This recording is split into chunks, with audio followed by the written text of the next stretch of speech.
बार की बात है, एक गांव में रमेश और मोहन नाम के दो भाई रहा करते थे। बड़े भाई का नाम रमेश था और छोटे भाई का नाम मोहन था।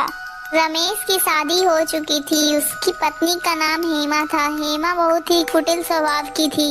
हेमा रोज अपने पति से मोहन की शिकायत करते रहती थी, लेकिन मोहन एकदम दयालु आदमी था। वो हमेशा लोगों की मदद करता था। वो जंगल में रहने वाले एक साधु की हमेशा मदद किया करता था। वो रोज उनको जाकर फल दिया करता था। एक बार की बात है, एक बार गांव में बारिश नहीं होती है। तब पूरे गांव में सुखाड़ पड़ जाता है, जिसके कारण खेतों में कोई फसल नहीं हो पाती है और खेत भी पूरे सूख जाते हैं, जिसके कारण रमेश के घर में खाने की तंगी हो जाती है। एक बार रमेश की पत्नी रमेश से कहती है, हमारे पास कुछ भी खाने को नहीं बचा है। जो भी खाने को था वो भी खत्म हो चुका है और हमारे पास देखो थोड़ा सा ही ये अनाज बचा हुआ है और ये भी खत्म हो जाएगा तो उसके बाद हम क्या खाएंगे। और तो और दूसरी फसल तैयार होने में भी बहुत वक्त लग जाएंगे। क्यों ना हम मोहन को अलग कर दें, जिससे हमारा गुजारा आराम से हो जाएगा। फिर रमेश हेमा से कहता है, तुम सही कह रही हो, हम मोहन को अलग कर देते हैं, फिर हमारा गुजारा आराम से हो सकता है। फिर रमेश मोहन को आवाज देता है। इतने में रमेश की पत्नी बोलती है, मोहन घर पे नहीं है, वो कहीं बाहर गया है। मोहन उस साधु के पास था और जब मोहन अपने घर लौटता है तब वो अपनी भाभी से बोलता है कि मुझे कुछ खाने को दे दो भाभी। फिर रमेश की पत्नी बोलती है, आज कुछ खाने को नहीं है, जो खाना बचा हुआ था वो भी खत्म हो चुका है, अब मैं खाना कहाँ से लाऊं। तब फिर वहाँ पे रमेश आ जाता है। ये सब सुनकर रमेश कहता है, अब हमारे पास कोई भी अनाज नहीं है, जो भी अनाज था वो भी खत्म हो गया है और फसल भी नहीं उगे हैं। इस बार तुम अपना गुजारा अपने से कर लो। मैं तुम्हें उस पुराने वाले खेत को सौंप देता हूँ, तुम अपना गुजारा उसी से कर लेना। और ये घर भी मैंने बनवाया है, इसीलिए तुम ये घर में नहीं रह सकते हो। रमेश की ये सब बातें सुनकर मोहन बहुत ही ज्यादा दुखी हो जाता है और वो वहाँ से चल जाता है। फिर रमेश वहाँ से निकलने के बाद साधु के पास पहुँचता है और वो साधु को सारी बातें बताता है। आज के बाद मैं आपके लिए कुछ भी खाने को नहीं ला पाऊंगा, क्योंकि मेरे पास खुद भी खाना नहीं है और मुझे अभी तो बहुत ज्यादा भूख भी लगी है। ये सब बातें सुनकर वो साधु मोहन से कहता है, अरे बेटा, मैं तुम्हारे लिए कुछ खाने को लाता हूँ।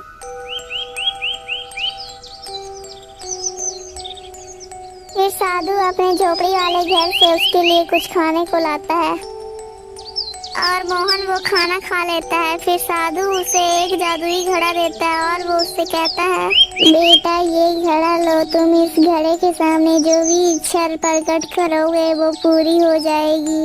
लेकिन याद रखना, इस घड़े के सामने कोई दूसरा व्यक्ति अपनी इच्छा प्रकट करेगा तो उसकी मृत्यु हो जाएगी।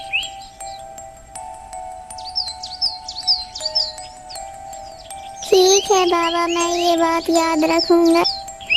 फिर मोहन वहाँ से घड़ा लेकर अपने खेत के पास पहुँचता है। फिर मोहन उस घड़े से कहता है, ये जादुई घड़े, तुम मेरे लिए एक अच्छा सा घर बना दो। फिर उस घड़े से एक अच्छा सा सुंदर सा घर बाहर निकल आता है। मोहन यह सब देखकर बहुत ही ज्यादा खुश हो जाता है। फिर मोहन उस घर के अंदर जाता है। फिर रात को मोहन उस जादुई घड़े से कहता है, हे जादुई घड़े, मुझे बहुत ही ज्यादा तेज भूख लगी है, तुम मुझे कुछ खाने को दे दो।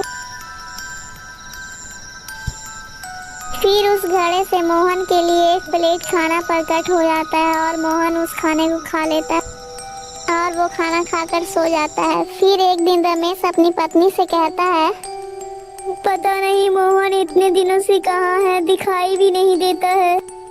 फिर उसकी पत्नी कहती है, हमें क्या मतलब, वो कहीं भी रहे। फिर एक दिन रमेश को गांव का एक व्यक्ति बताता है कि मोहन पुराने वाले खेत में रहता है और उसने उस खेत में एक बहुत अच्छा घर भी बना रखा है और वो बहुत अमीर भी हो गया है। ये सब सुनकर रमेश बहुत ही ज्यादा शॉक्ड हो जाता है और वो वहाँ से चला आता है। घर पहुँचने के बाद रमेश अपनी पत्नी से सारी बातें कहता है।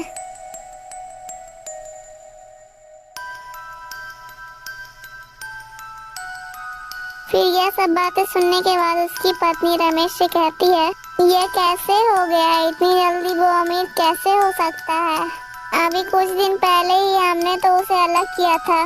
फिर रमेश कहता है, हमें जाकर पता लगाना होगा कि वो इतनी जल्दी अमीर कैसे हो गया। फिर वो दोनों रात को जाकर देखते हैं कि मोहन उस घड़े से खाने की थाली मांग रहा है। फिर खाने की थाली उसके सामने प्रकट भी हो जाती है। यह सब देखकर रमेश बोलता है, अच्छा तो फिर ये बात है। फिर मोहन खाना खाकर सो जाता है और रमेश घड़े चुरा कर अपने घर आ जाता है। और सुबह होते ही रमेश घड़े से कहता है,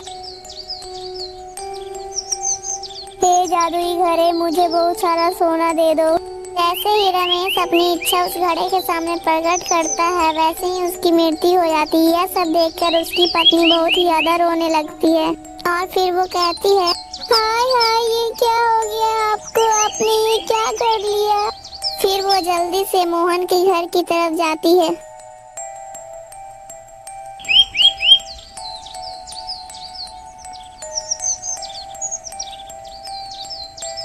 मोहन, ओ मोहन, जल्दी सुनो। फिर मोहन देखता है कि रमेश की पत्नी उसे आवाज लगा रही है और वो बाहर आता है। क्या हो गया भाभी? अरे मोहन, पता नहीं तुम्हारे भैया को क्या हो गया, वो तुम्हारे यहाँ से वो घड़ा चुरा कर ले गए थे और जैसे ही उन्होंने अपनी इच्छा उस घड़े के सामने प्रकट की, वैसे ही उनके पता नहीं क्या हो गया और वो जमीन पर गिर गए।